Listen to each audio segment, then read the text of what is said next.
Hello বন্ধুরা, কেমন আছেন সবাই? আশা করছি ভালো আছেন। আজ চলে আসলাম বহুল আলোচিত শাকিব খান অভিনীত রাজকুমার মুভি এক্সপ্লানেশন নিয়ে। সাকিবিয়ানদের জন্য দারুণ গল্প নির্ভর একটা মুভি হচ্ছে রাজকুমার। তবে যারা অ্যাকশন মুভি লাভার তারা এই মুভিটি এনজয় নাও করতে পারেন। যারা গল্প নির্ভর ভালো মুভি দেখতে চাচ্ছেন তাদের জন্য বলছি, এই মুভির শেষে চোখের জল ধরে রাখতে পারবেন না। মায়ের প্রতি সন্তানের যে গভীর ভালোবাসা সেটাই দেখানো হয়েছে এই মুভিতে। আর বেশি বকবক না করে চলুন শুরু করি রাজকুমার মুভি এক্সপ্লানেশন।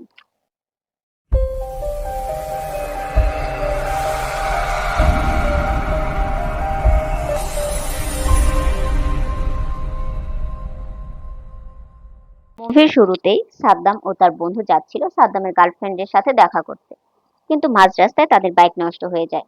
বাইক কোনোভাবেই স্টার্ট নিচ্ছিল না। গার্লফ্রেন্ডের সাথে দেখা করার জন্য সাদ্দামকে তো যেতেই হবে। সাদ্দামের বন্ধুর পরামর্শ মতো সাদ্দাম ঠিক করলো সে তার গার্লফ্রেন্ডের সাথে দেখা করার জন্য খেজুরের রস নিয়ে যাবে। সাদ্দাম রস পড়ার জন্য যখন গাছে ওঠে, তখন রসের হাড়ি থেকে একটা সাপ ফনা তুলে থাকে সাদ্দামের দিকে। এটা দেখে সাদ্দামের বন্ধু সাদ্দামকে বলে, তুই একটুও নড়িস না, চুপচাপ দাঁড়িয়ে থাক, আমি মামাকে ডেকে নিয়ে আসি।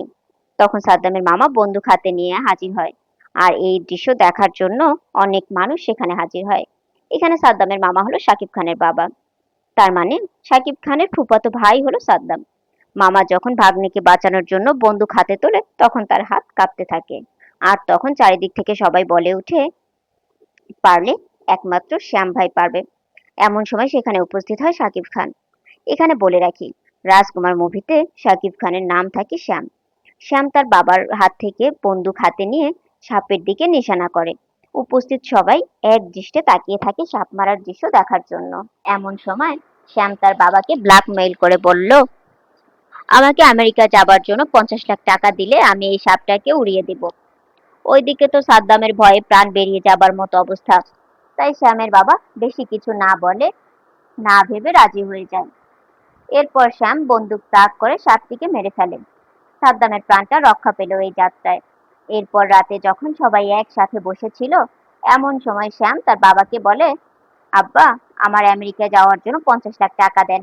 কিন্তু শ্যামের বাবা বলেন, আমি তোকে 50 লাখ টাকা দিতে পারি, তার জন্য শর্ত একটাই, তুই আমেরিকায় যেতে পারবি না, অন্য যে কোনো দেশে যা, তাতে আমার সমস্যা নাই। কিন্তু শ্যাম আমেরিকায় যাওয়ার জন্য জেদ ধরে বসে থাকে। তখন শ্যামের বাবা কড়া ভাষায় বলে, তুই যদি আমেরিকায় যাস তবে আমার সম্পত্তি থেকে বঞ্চিত হবি। এখন তুই ঠিক কর তুই কি করবি। কিছুক্ষণ শ্যাম চিন্তা ভাবনা করার পর বলল, ঠিক আছে, আমার কোনো সম্পত্তি লাগবে না, যে কোনো মূল্যে আমাকে আমেরিকা যেতেই হবে। বন্ধুরা, আপনারা নিশ্চয়ই ভাবছেন শ্যাম এত কিছু পরেও কেন আমেরিকা যেতে চায়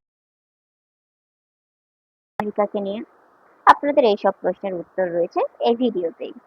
তাই উত্তরগুলো জানতে হলে আপনাদেরকে ভিডিওটি শেষ পর্যন্ত দেখতে হবে। শর্ত অনুযায়ী শ্যামের বাবা শ্যামকে 50 লক্ষ টাকা দিয়ে দিলেন। তাই শ্যাম আমেরিকা যাওয়ার জন্য একজন দালাল ধরল। দালাল শ্যামকে বলল, এই মুহূর্তে আমেরিকা যাওয়া সম্ভব না, তবে একটা উপায়ের কথা বলল। শ্যাম জিজ্ঞেস করলো, উপায়টা কি? দালাল বলল, আমেরিকান একটা মেয়েকে বিয়ে করতে হবে, তাহলে আমেরিকান এম্বাসি তোমাকে ভিসা দেবে। শ্যাম কোনো কিছু না ভেবেই রাজি হয়ে যায়। আমেরিকান মেয়েকে বিয়ে করতে হবে, কারণ তার ধান্দা তো একটাই, যে কোনো মূল্যে আমেরিকায় যেতে হবে। তারপর দালাল শ্যামের বিয়ের ব্যবস্থা করে এই সিনেমার বিদেশি নায়িকার সাথে। এই সিনেমায় নায়িকার নাম থাকে জুলি। কি ভাবছেন, জুলি কেন একজন অচেনা অজানা বাংলাদেশি ছেলেকে বিয়ে করতে রাজি হলো? চলুন উত্তরটা জেনে নিন। জুলি মূলত একজন আমেরিকান মেয়ে। সে বাংলাদেশি প্রবাসী খালিদ নামের ছেলের প্রেমে পড়ে যায়। খালিদ ছেলেটি একদমই ভালো ছিল না। সে আমেরিকায় ড্রাগের ব্যবসা করত। এমনকি সে জুলির বাসায় ড্রাগ এনে রাখত। একদিন পুলিশ হঠাৎ করে জুলির বাসায় রেড দিলে পুলিশ ড্রাগের অনেক বড় একটা চালান পায়। পুলিশ জুলিকে থানায় নিয়ে $10,000 জরিমানা করে। জুলি এই $10,000 ম্যানেজ করার জন্যই মূলত শ্যামকে বিয়ে করে। এখানে শ্যাম আর জুলি দুইজনই দুইজনের থেকে সুবিধা পাওয়ার জন্যই বিয়ে করে। শ্যাম যেমন আমেরিকা যাওয়ার জন্য জুলিকে বিয়ে করে, জুলিও টাকার জন্য শ্যামকে বিয়ে করে। তারপর তাদের বিয়ে হয়ে যায়। আর বাংলাদেশের বিভিন্ন জায়গায় তারা ঘুরতে থাকে। এমবেসি তখন মনে করে তাদের বিয়ে হয়েছে এবং শ্যামকে তারা ভিসা দিয়ে দেয়। এরপর শ্যাম চলে আসে আমেরিকাতে। সেখানে শ্যামকে রিসিভ করে আরেকজন বাংলাদেশি দালাল। আমেরিকান দালালের নাম থাকে সিগন্যাল, যিনি অনেক আগে থেকেই আমেরিকায় থাকেন। শ্যামকে সিগন্যাল তার বাসায় নিয়ে যেতে চাইলে শ্যাম বলে, আমার বিয়ে করা বউয়ের বাসা থাকতে আমি আপনার বাসায় কেন যাব? তখন সিগন্যাল বলে, ওরে পাগল, জুলি তোমার নামে মাত্র বউ, জুলি তোমাকে তার বাসায় থাকতে দেবে না। তখন শ্যাম বলে, আমি জুলির বাসায় যেতে চাই, আমাকে জুলির বাসায় নিয়ে চলুন। তারপর সিগন্যাল শ্যামকে জুলির বাসায় সামনে নামিয়ে দিয়ে চলে যায়। শ্যাম জুলির বাসার সামনে এসেই পরিচিত হয় বাসার মালিকের সাথে। জুলির বাসার মালিক ছিলেন একজন বাংলাদেশি। বাড়ির মালিক যখনই জানতে পারেন শ্যাম বাংলাদেশ থেকে এসেছে, তখনই সে নাক ছিটকে চলে যায়। যদিও সে একজন বাংলাদেশি, তবুও তার বাংলাদেশিদের প্রতি ক্ষোভ থাকে। তার এই ক্ষোভের কারণ জানতে পারবেন একটু পরে। তাই ভিডিওটি দেখতে থাকুন এবং এই চ্যানেলটি সাবস্ক্রাইব করে আমাদের পাশে থাকুন।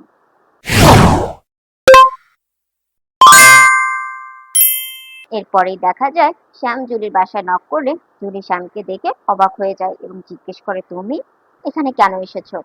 তখন শ্যাম বলে, আমার তো এখানে পরিচিত কেউ নেই, আমি কোথায় যাব বলো? এখানে শ্যাম জুলির সাথে নরম সুরে কথা বলে জুলির সিম্প্যাথি পাবার ট্রাই করে। কিন্তু জুলি শ্যামকে জানিয়ে দেয় সে একদিনও জুলির বাসায় থাকতে পারবে না, তা না হলে জুলি পুলিশ ডাকতে বাধ্য হবে। এই কথা বলে জুলি দরজা বন্ধ করে দেয়। কিন্তু শ্যাম তো ছেড়ে দেবার পাত্র নয়। সেও বলে, যে কোনো ওয়েতে আমাকে এখানে থাকতে হবে। এই বলে শ্যাম তীব্র কনকনে শীতেও জুলির বাসার সামনে বসে থাকে। কিছুক্ষণ পর জুলি জানালা দিয়ে দেখতে পায় শ্যাম বাইরে স্নোফলের মধ্যে বসে আছে। জুলির মনটা একটু নরম হয়, তাই সে শ্যামের কাছে আসে। জুলি বলে, আমার রুমমেট 20-25 দিনের জন্য বাইরে গেছে। জুলি একদিনের জন্য শ্যামকে তার বাসায় থাকতে দিতে রাজি হয়, কিন্তু পরের দিন সকালে শ্যামকে চলে যাওয়ার শর্ত থাকে। পরের দিন বাড়ির মালিক জুলির কাছে বাসা ভাড়া চাইতে আসলে জুলি আরো কিছুদিন সময় চায়। তখন বাড়ির মালিক বলে, গত 2 মাসের ভাড়া বাকি, আমি আর কোনো সময় দিতে পারবো না, আজকেই আমাকে টাকা দিতে হবে। শ্যাম এই কথা শুনে 2 মাসের বাকি ভাড়া সহ এই মাসের অর্থাৎ 3 মাসের ভাড়া $3600 দিয়ে দেয়। এরপর বাড়ির মালিক চলে যাবার পর জুলি শ্যামকে চলে যেতে বলে। তখন শ্যাম জানায় সে বাংলাদেশ থেকে $4000 নিয়ে এসেছিল, আর এখন ভাড়া দেবার পর তার কাছে আছে মাত্র $400। সে আরো বলে যে সে তো জুলির কোনো ক্ষতি করছে না, তাই আরো কিছুদিন থাকার কথা বলে শ্যাম। জুলি তখন শ্যামকে বলে তার রুমমেট আসলেই তাকে টাকা ফেরত দিয়ে দেবে। এরপরেই শুরু হয়ে যায় শ্যামের আসল কাজ। আপনাদের প্রশ্ন ছিল যে শ্যাম কেন আমেরিকা আসার জন্য এত পাগল? আসলে শ্যামের মা শ্যামের 2 বছর বয়সের সময় আমেরিকা চলে আসে।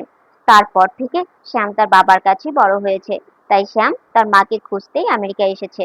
শ্যামের মায়ের নাম থাকে খাদিজা বেগম। শ্যাম তার মাকে খুঁজতে থাকে আমেরিকার রাস্তায় রাস্তায়, কিন্তু কোথাও খুঁজে পায় না। আর খুঁজে পাবেই বা কিভাবে? এত বড় দেশে এত মানুষের ভিড়ে এক খাদিজা বেগমকে খুঁজে পাওয়া সত্যিই কঠিন। একদিন শ্যাম বাসায় থাকা অবস্থায় জুলির এক্স বয়ফ্রেন্ড খালেদ দেখা করতে আসে। খালেদ আর জুলির কথা কাটাকাটির মাঝে শ্যাম এসে খালেদকে জিজ্ঞেস করে, আপনার সমস্যা কি, আপনি এখানে কেন এসেছেন? তখন খালেদ তাকে বলে এটা তার আর জুলির বিষয়, শ্যাম যেন এর মধ্যে না ঢুকে। জুলিও শ্যামকে বাড়ি থেকে বের হয়ে যেতে বলে। তাই শ্যাম বাড়ি থেকে চলে আসে এবং তার মাকে খুঁজতে থাকে। এমন সময় শ্যাম একজন 60-65 বছর বয়সী, মুখে মাস্ক পরা এক মহিলাকে দেখে বলে, আপনি কি খাদিজা বেগম? আপনি কি আমার মা? আমাকে দেখে চিনতে পারছেন? একের পর এক প্রশ্ন করতে থাকে শ্যাম।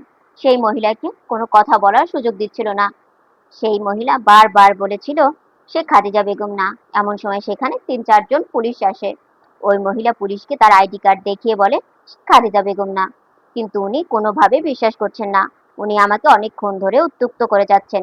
এই অভিযোগের কারণে পুলিশ শ্যামকে থানায় নিয়ে যায়। বাংলাদেশি সেই দালাল সিগন্যাল শ্যামকে এসে ছাড়িয়ে নিয়ে যায়। বাসায় এসে শ্যাম জুলির গায়ে আঘাতের চিহ্ন দেখে। এরপর শ্যাম জুলিকে নিয়ে খালেদের আস্তানায় আসে আর শুরু হয় মারপিট। শ্যাম এক এক করে সবাইকে মারতে শুরু করে। এটা দেখে জুলি খুব খুশি হয়। এরপর শ্যাম খালিদকে মারতে শুরু করে। জুলি শ্যামের প্রেমে পড়ে যায়। এরপরে দেখা যায় জুলি ও শ্যাম দুজনে খুব সুন্দর একটা জায়গায় ঘুরতে গিয়ে দুইজন দুইজনকে ভালোবাসার কথা জানায়।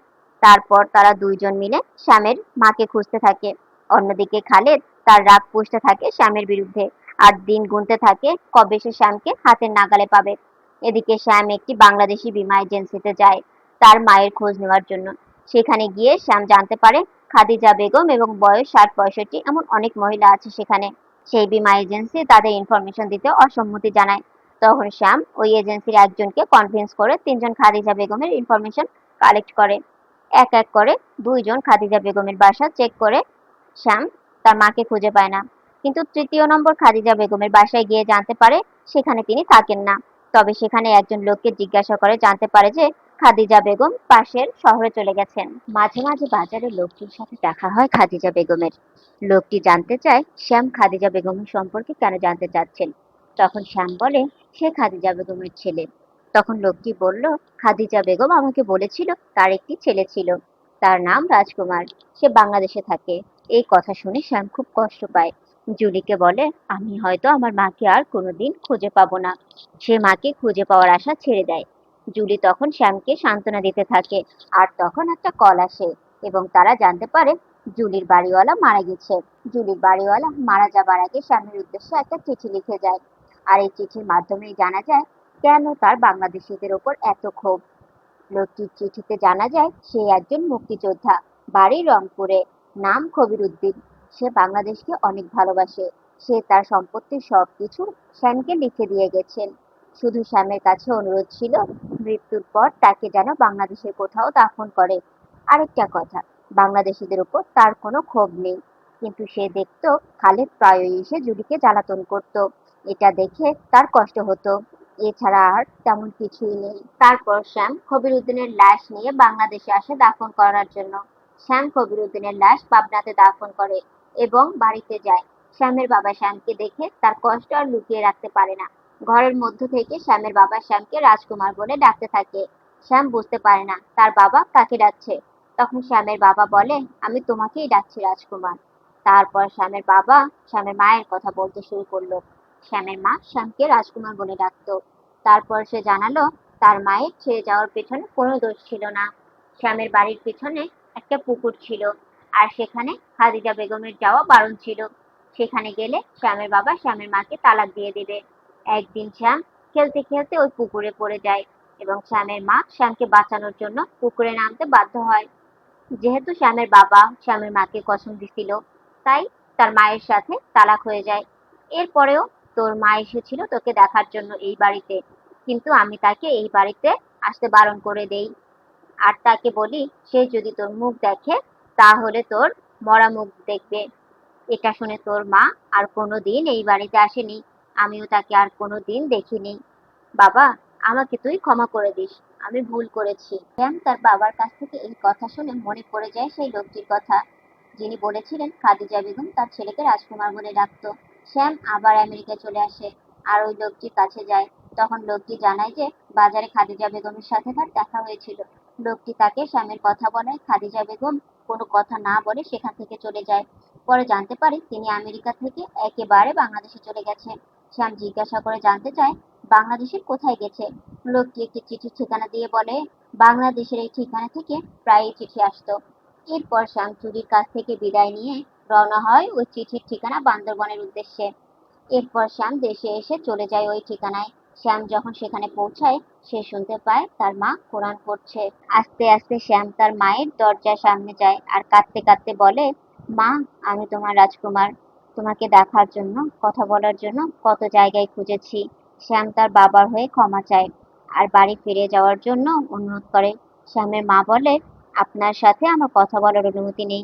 শ্যামকে চলে যেতে বলে তার মা।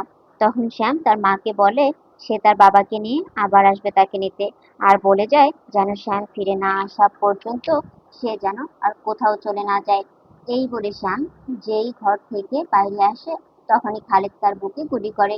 গুলির শব্দ শুনে শ্যামের মা বাইরে আসে। তখন শ্যাম তার মায়ের দিকে তাকিয়ে হাসতে হাসতে মাটিতে পড়ে যায় আর কাঁদতে কাঁদতে বলতে থাকে একটু কাছে আসার জন্য যাতে সে তাকে দেখতে পারে। এভাবেই শ্যাম তার শেষ নিঃশ্বাস ত্যাগ করে। আর এখানেই মুভিটি শেষ হয়ে যায়। এই মুভিটি আপনাদের কেমন লাগলো জানাতে ভুলবেন না। আর এমন মুভি এক্সপ্লানেশন পেতে চাইলে আমাদের ইউটিউব চ্যানেল সিনে গল্প সাবস্ক্রাইব করে রাখবেন। সবাই ভালো থাকুন, সুস্থ থাকুন।